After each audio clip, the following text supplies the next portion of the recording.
স্বপ্নদোষ, nocturnal emission বা wait dream একটি সম্পূর্ণ স্বাভাবিক এবং প্রাকৃতিক শারীরিক প্রক্রিয়া। এটি কোনো রোগ নয়। পুরুষদের কেন এটি হয় তার প্রধান কারণগুলো নিচে দেওয়া হল। অতিরিক্ত বীর্য নিঃসরণ। অন্ডকোষে যখন নিয়মিত বীর্য তৈরি হয় এবং তা কোনোভাবে, যেমন সহবাস বা হস্তমৈথুন, শরীর থেকে বের না হয়, তখন শরীর অতিরিক্ত বীর্য বের করে দেওয়ার জন্য এই প্রাকৃতিক উপায়টি বেছে নেয়। হরমোনের প্রভাব। বয়ঃসন্ধিকালে শরীরে টেস্টোস্টেরন হরমোনের মাত্রা অনেক বেড়ে যায়। এই হরমোনের পরিবর্তনের কারণে কিশোর ও তরুণদের মধ্যে স্বপ্নদোষ বেশি দেখা যায়। যৌন উত্তেজনাপূর্ণ স্বপ্ন।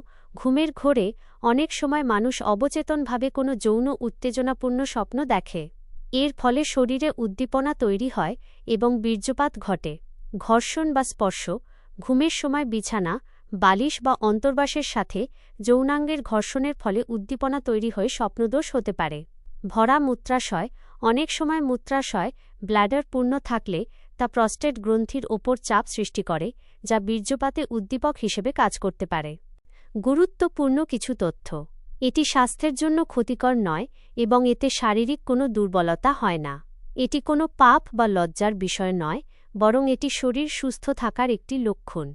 বয়স বাড়ার সাথে সাথে এবং নিয়মিত যৌন জীবন শুরু হলে সাধারণত এর হার কমে আসে।